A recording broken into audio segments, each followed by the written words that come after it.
YouTube, how's it going? John here at Herman Woodworks. Time to make some sawdust, get back into some projects. I've been away for a little while here. Really getting close to moving into the new house. Been packing a lot of things up. You would not guess it by looking at the shop. A lot of this stuff is going to go kind of into hiatus when I'm going to build a new shop at the new property. So a lot of this will go back to working out of a garage again, hopefully for a little while. But anyways, so what we're going to get into today is at the new house, we wanted some nice live edge cherry floating shelves. This is one that's already pretty much prepped for final sanding, but we're going to go through how I got it from the slabs that I cut maybe about a year ago to this. Let's get into it. All right, actually, before we get into it, I got to give a shout out to my friend Mason out in California.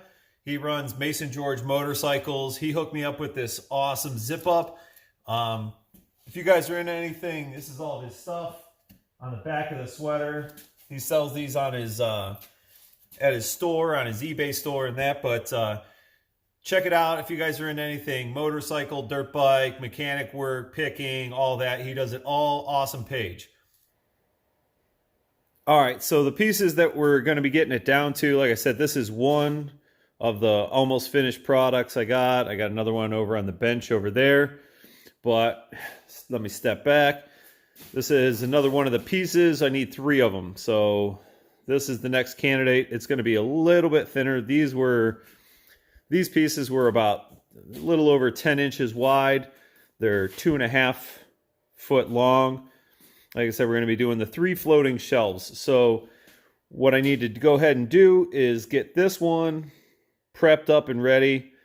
We're going to cut it a little long so that I can get it set up on my table and take my big router sled and get this thing flat. And yeah, we're going to go from there. So let me get this figured out where we're going to cut it at. All right, so first thing we're going to do, this piece overall looks great, except the only thing I had to look is that we're probably going to be taking a chunk somewhere about in here, because when I flipped this board over, realized we got a little bit of, you can see it there. There's some end checking, so probably about here. We're going to need to cut this off to make sure that split doesn't continue. So I'm going to be cutting it long anyways. I'm going to lop the end of this off. And like I said, we're looking for 2.5 feet. We're going to be cutting it a couple inches extra so that we can square it up after we get this done. But let me cut this off and we'll go from there. I'm going to actually see if I can't pick a rough line about where I want this finished line to kind of be. I'm not going to go ahead and cut that off, but just when I cut this end off, maybe I can get it close to square, maybe save myself a step in the long run.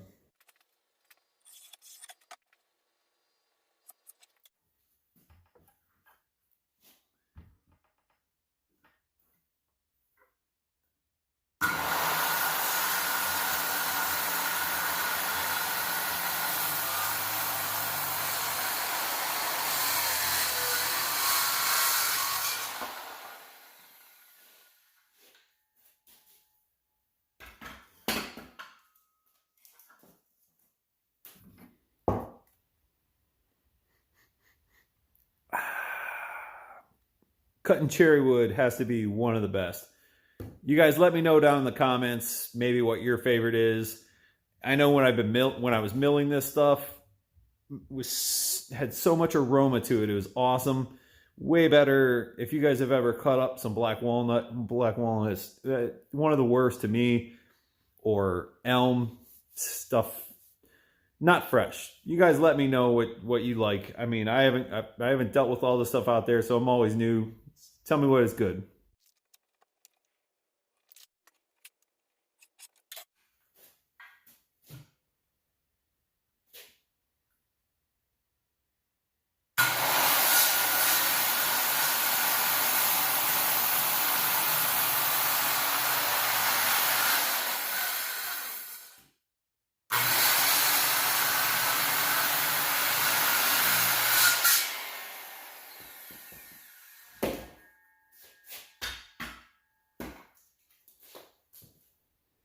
All right, so left it an inch long. So after we're kind of done, I can finish squaring it up. Next step is, like I said, we'll get it over, get it set up for the router sled. All right, so got the piece sitting on here. So the main objective of this is to get this first face referenced flat, so then I can flip it over.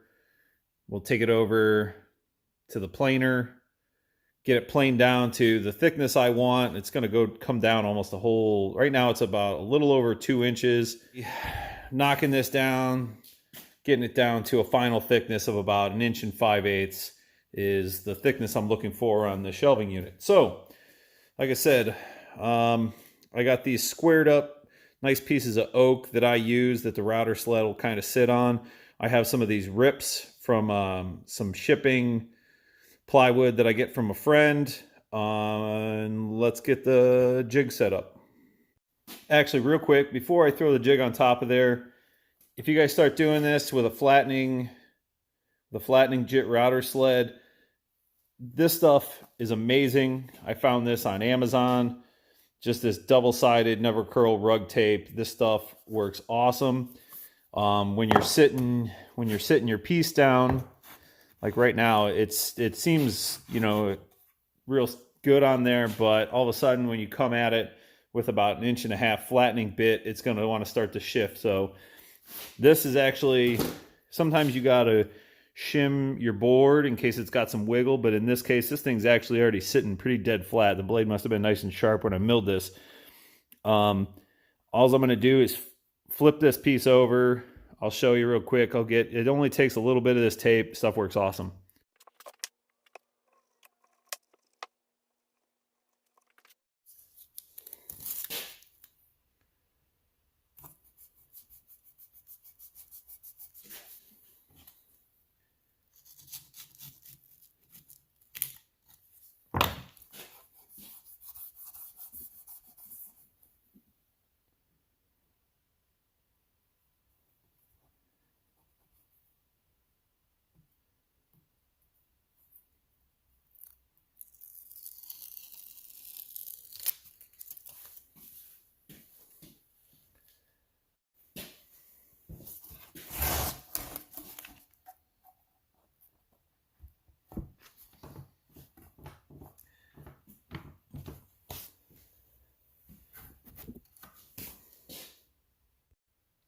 All right, got my router sled set up on there. I had to modify this. I'm going to be building another one when I get the next shop going. I used to run my DeWalt like 2.25 horse router with this. So this is the bit we're spinning. Freud 12194 double flute straight bit, 1.75 inches wide. Like I said, I had it on a DeWalt up there. It worked awesome, but I happened to come across a deal on this old 3-horse Ryobi. I know a lot of the new Ryobi stuff, not everybody's super crazy about, but this thing is a warhorse. It's adjustable speed. It's real easy adjusting everything. Let's get it set on here and take a look at it. All right, I actually just looked at my old DeWalt. It's a 2-horse. So yeah, this is a whole horse more. Overall, just in general, this thing is a beast. But let me get this thing set. So I'm not going to go over the mechanics of this right now. I kind of think I did that in another video. If somebody needs to, we'll do something on that later. I'm going to check to see where my highest spot is to start from there. Like I said, it's all pretty even, but I'm going to check it out. And we'll set it to that and start flattening.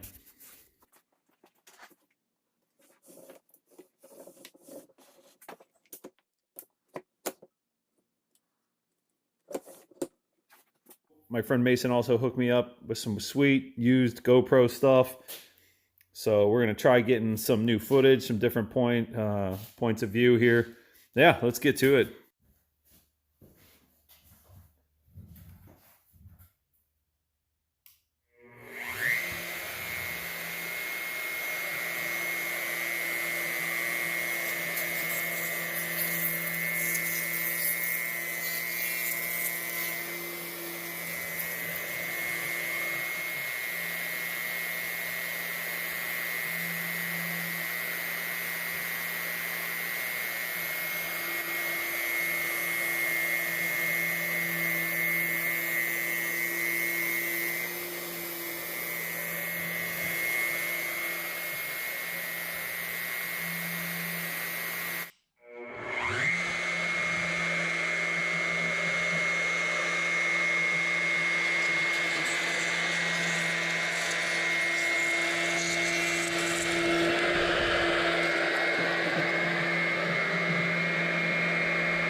All right, we're going to have to lower it probably one more time to do another set of passes.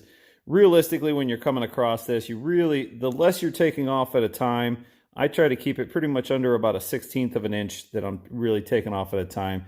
You start doing too much more than that, your bit's going to really be fighting you, and you stand the chance of it hopping or doing something disastrous. Yeah, you can kind of, I left this lip so you can kind of see here, you know, it's about maybe if this would focus, there we go. It's maybe about a 1/16 of an inch. That's really about where I try and keep it. I mean, it's especially at that wide, you know, that's a lot of material to be grabbing. So, all right, I'm gonna lower it down one more time, pass over all this once at a time here, and yeah, we'll be ready to take it over to the planer.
All right, so that's got this side nice and flat. Very minimal sanding we'll end up having to do.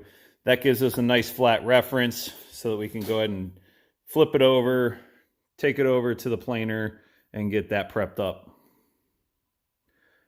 One other thing. Well, my phone died. The nice thing about having this camera now. So, like I said, we'll go ahead and peel this up. I already lifted it up when I was sucking all the dust off this thing. bad thing about doing router sled work is it is messy. But this stuff, you can just start working an edge. This double-sided rug tape stuff is awesome. That came up actually really easy because I have it on this rough wood. If you put it on finished wood, it takes a little more effort. Boom. But like I said, got it sitting on here. Zero rock. One of the things I forgot to say earlier is the key to all this for sure is starting off with a super flat setup. I actually had an old, in front of a fireplace, piece of fake granite marble type stuff. I actually not exactly sure what it is, but I've checked it with a level a bunch of times. This stuff is dead flat, and that's where I've put these other boards. You got to bring it up, get your risers up so that when you're coming across, so you don't have to use so much of your drop in your router. But like I said, so that's this. We'll get that put over on the planer and we'll tackle that.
All right, so that's where we're at right now.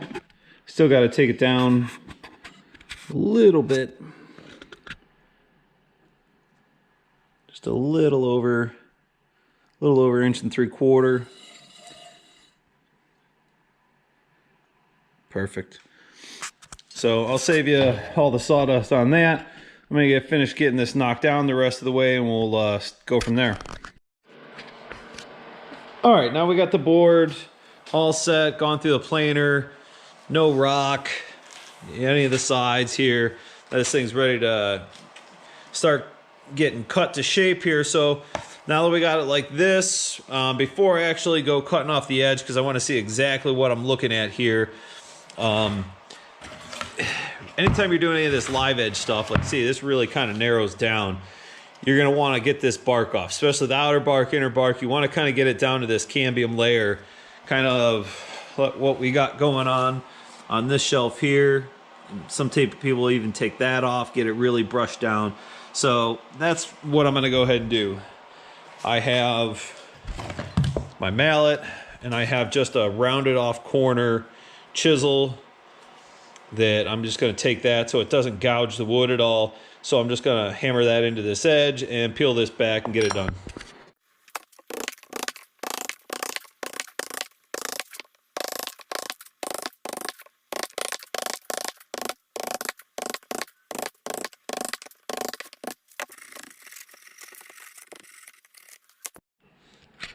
All right, you can see that gets that down to this layer. You can see where this had some bugs that were under the bark. See, this is all dried up. Not worrying about that. So, but this is where I'll also take a chance. I'm gonna take kind of like a low grit, maybe like an 80 or so sandpaper, just to kind of take this off. Some people, if you have, I've had good luck with, if you have like a little wire wheel, it's almost like a plastic wire wheel, and just kind of real lightly brush over this and it kind of peels all this off. So I'll clean that up, do the other side, and then we'll be good to go. Got all the bark removed. We're gonna go ahead and lay the line down to square up this back edge along this side. This side comes out a lot further, so I'd lose a lot more material. So I'll end up taking this nice long level, laying that down on there. I'll strike a line, and then I'm gonna end up, this is where if you had a track saw, this would be way easier. Me, I'm gonna strike a line and cut it off, and then if I need to, take it over to the joiner to get the edge 100% squared up. So I'll go ahead and do that.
All right, YouTube, I just wanted to do a little mock-up on this. Like I said, these are going to be floating shelves, so this isn't going to have any kind of hardware. I need to drill these out and get the mounting brackets, or bars that go into the ground or into the wall to mount these up. But just want to get a look at them, get a feel for them. Still have to sand up the edges, do the final sanding, obviously finish them. But yeah, so this is, we're going to probably do this as a 2-part video, maybe even 3, but just doing a quick, get a quick peek what it looks like here. So this was a piece of cherry that I got off my family's property. We have a cottage out near Pennsylvania and had this drying for years, and I love how it looks. It's awesome that it has a story involving my family, so just wanted to share it with you guys, and we'll do the second part when I get the hardware, when that comes in and we can get these mounted up. So as always, YouTube, it's been awesome. I'll talk to you guys again soon.